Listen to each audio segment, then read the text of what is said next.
Let's hear from an organization making a mark on the ground. Joining us from Iringa, Tanzania is Monsiapile Kajimbwa. He's country agribusiness manager at the Clinton Development Initiative. Thanks so much for joining us.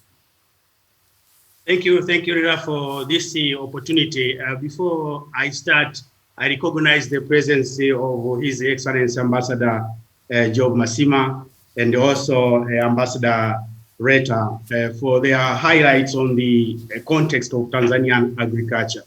Right. I would like to add to His Excellency Ambassador Job Masima on the agriculture context in Tanzania. To his point, to be honest, agriculture is the main contributor of the Tanzania's economy, to almost contributing 29% of the GDP, creating employment of about 77% employment and 30% of the export earnings. With this number, you will realize that 90% of the land cultivated is by the smallholder farmers in Tanzania, and almost 60% is the labor force from women. And just listen to some of the information that is coming through. Tanzania is relatively household food secure, with around 120% household food secure.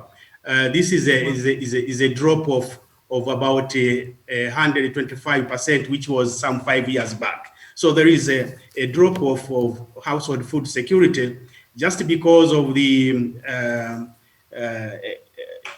fall of rainfall, because the agriculture in Tanzania is mainly dependent on rainfall. So the scarcity of rainfall is a big threat, so to speak. And we, the Clinton Development Initiative, is an initiative of the Clinton Foundation based in the US, but we are registered in Malawi, Tanzania, and Rwanda, contributing to the governments of Rwanda, Malawi, and Rwanda and Tanzania to improve the agriculture performance in these three countries. For Tanzania, we are implementing community agribusiness, and community agribusiness is mainly focusing on helping smallholder farmers access to improved seeds, have access to improved seeds, affordable and reliable seeds for improved production. But we are also contributing to improving finance through the village community banks, which are smallholder farmers. Because even if with the available high quality seeds, in the absence of money, they are not able to buy improved seeds and other inputs when the season starts. But CDI is also contributing to developing structured markets for the agriculture commodities. In Tanzania, the smallholder farmers of 1 acre to up to 5 acres, on individual basis, they cannot afford to sell it to the main off-takers, because off-takers need large quantities. And so we are supporting smallholder farmers to come together in unorganized groups, supporting agriculture marketing cooperatives to aggregate so that they can attract, but at the same time supply quantities and qualities and in a consistent manner. So our work basically is creating and fostering economic opportunities for smallholder farmers to put more money into their pocket.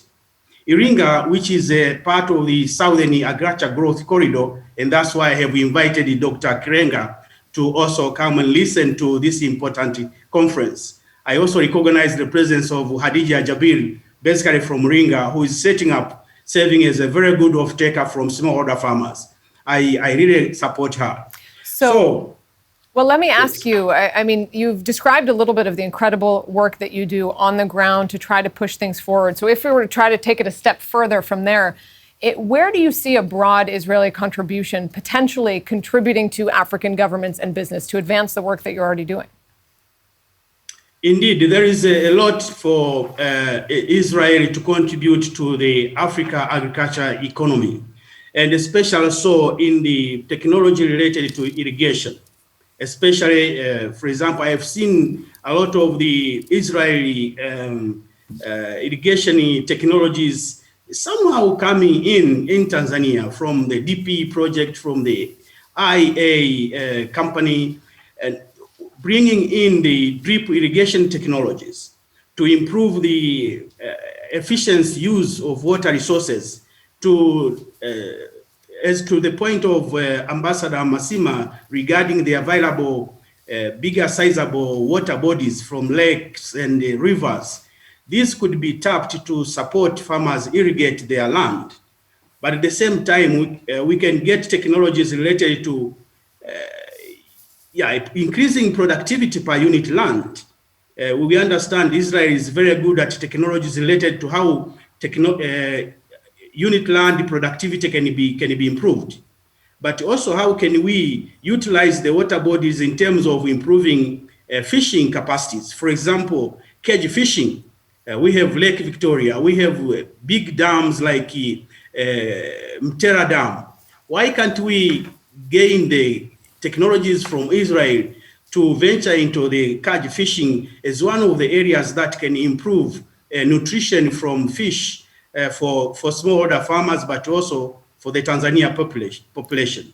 You've mentioned in the past, I know, that the agriculture sector there employs no less than 67% of the population. That's really massive. And as you've mentioned, it largely depends on rainfall. So you were just talking about some of the needs in terms of water. If we're to look a little bit more broadly at sub-Saharan Africa, what do you think are the most urgent demands in that area?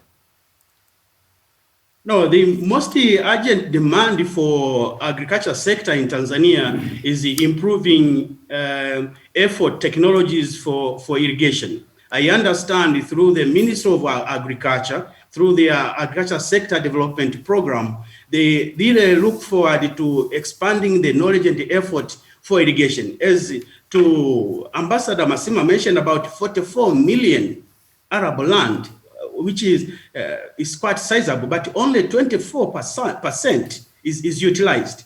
And probably in terms of irrigation, maybe something like 308,000 hectares are irrigated, which is very, very small. So if technologies in irrigation would be focused in that areas from Israel to support the Ministry of Agriculture in this area, think about the center pivot irrigation, where smallholder farmers can have a shared irrigation through block farming, of which the Ministry of Agriculture, as far as I understand, they are keen and interested to pursue that area.